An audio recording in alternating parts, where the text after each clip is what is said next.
Hé toi, arrête tout et mate ton écran. Ça, c'est le texte dont on t'explique qu'il faut pas rouler comme un débile. Quand tu sors de chez toi, tu fais comme nous. Tu mets ta dorsale, tout ton matos et après, cool. Sur les images qui vont suivre, la circulation est arrêtée. Toi, si tu fais le con, c'est elle qui t'arrêtera. Alors pas de conneries, c'est clair ?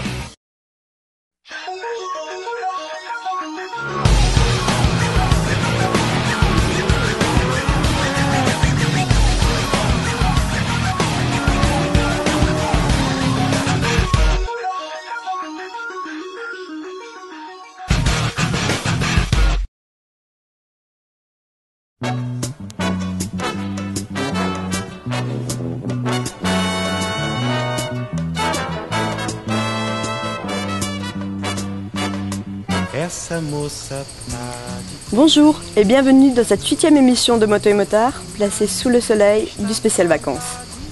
Au sommaire de ce numéro, un comparatif entre le 750 GSR et le Z7,5, suivi de l'essai de la nouvelle 600 CBR F, et pour finir, un reportage sur notre virée en Corse. On retrouve immédiatement Tic et Tac, alias David et Bader, en pleine chinoiserie dans un comparo à la Kung Fu Panda.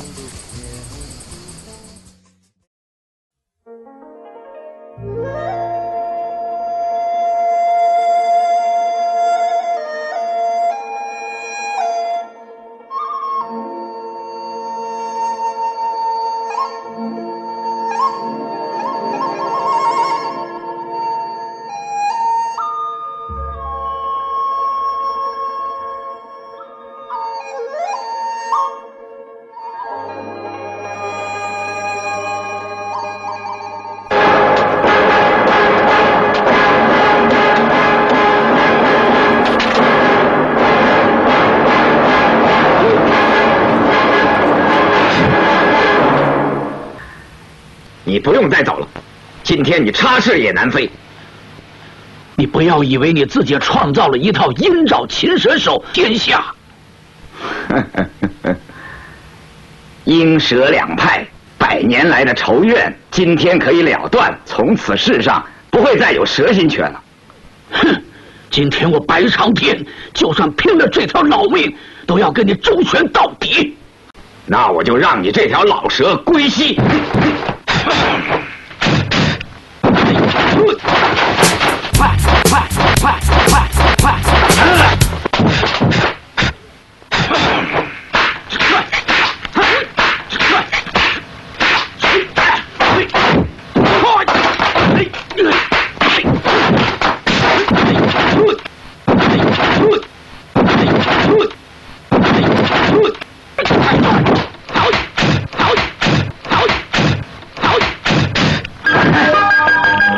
这块石头够硬，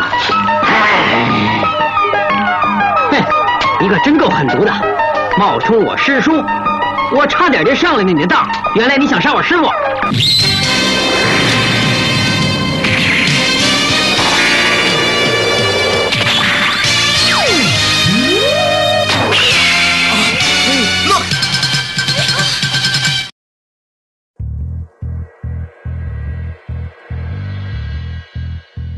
La catégorie des roadsters de moyenne cylindrée, c'est celle où tous les constructeurs rêvent de briller.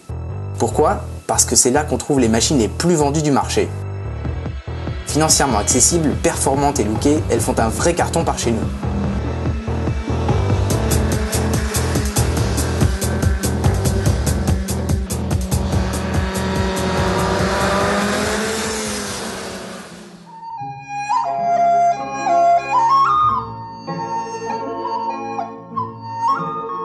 Et l'instigatrice de cette ruée vers le roadster, c'est la Kawasaki Z750. C'est la plus vendue, toute moto confondue. Ici, pas de technique mystique ancestrale. Un gros moteur de 750 cm3, une gueule de samouraï vénère et un tarif contenu, voilà pour résumer la clé de son succès.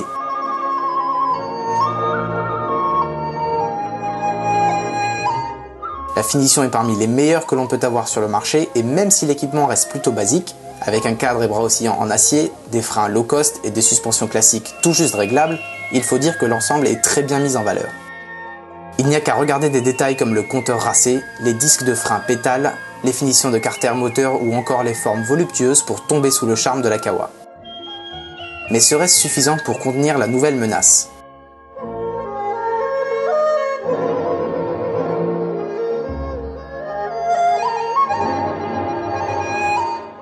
Après qu'un paquet de concurrentes se soit cassé les dents, c'est au tour de Suzuki d'affronter la verte. Et son arsenal est plutôt convaincant.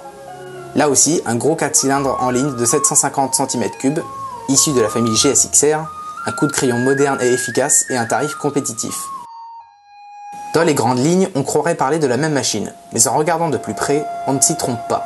La GSR 750 n'offre ni la même finition, ni la même qualité de fabrication que la Z. Sans être ridicule, les plastiques, commodos et matériaux sont un bon cran en dessous.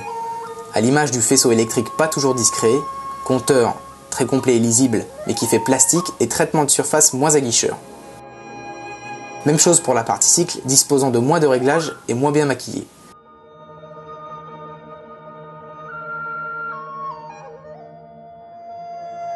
Disons-le franchement, espérons que les ingénieurs ont bien bossé question conduite, parce que la finition marque ici un retard étonnant pour une nouveauté.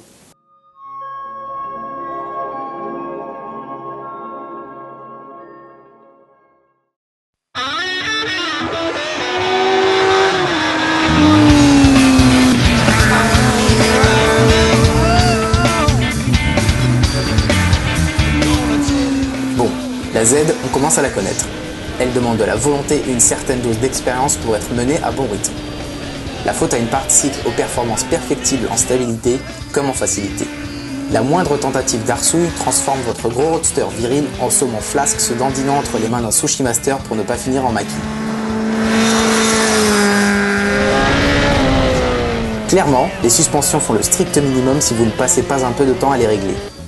Doté d'un moteur généreux, issu des ZX9R que même Jésus trouvait déjà démodé, le bloc remis à jour régulièrement reste malgré tout une petite bombe en termes de poussée dans les tours.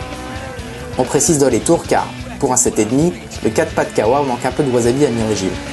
Rond, souple et agréable, il ne monte réellement les dents qu'avec l'escalade de l'aiguille vers la zone rouge du compte tour. Le doux feulement devient un hurlement rageur que vos oreilles et vos sens vont pouvoir apprécier longtemps grâce à une excellente allonge. Une qualité que la Kawa n'est pas la seule à proposer aujourd'hui.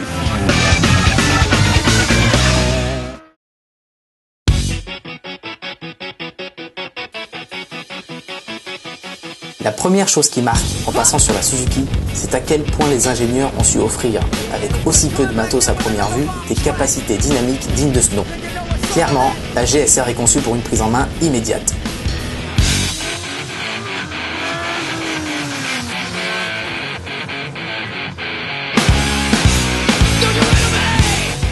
Oubliez le côté antinaturel que l'on peut ressentir sur la Kawa, ici absolument toutes les phases de pilotage coulent de source.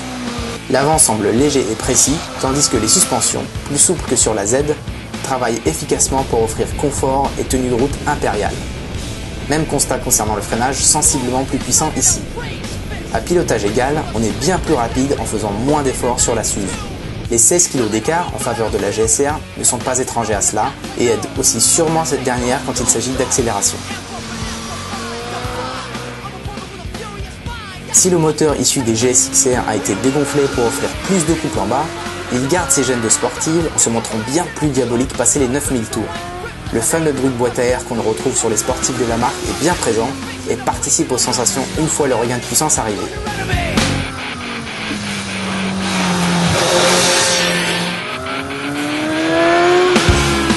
Au final, plus facile, plus confortable, plus efficace et un poil plus agressive sur les gaz, la GSR remporte le test dynamique avec succès. La concurrence a définitivement rattrapé son retard, mais pour elle, la Kawasaki garde une réputation indéniable et une gueule qui plaît. Et même si c'est un argument marteau, il va falloir faire plus et rapidement pour ne pas finir un genou à terre devant sa rivale.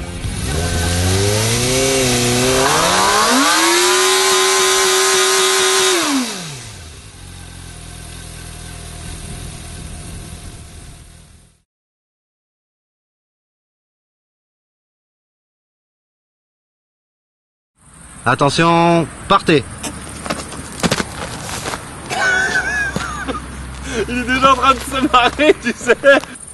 Attention. Ça tourne. Putain, un coup c'est l'un, un coup c'est l'autre. Il est plus motivé ou quoi?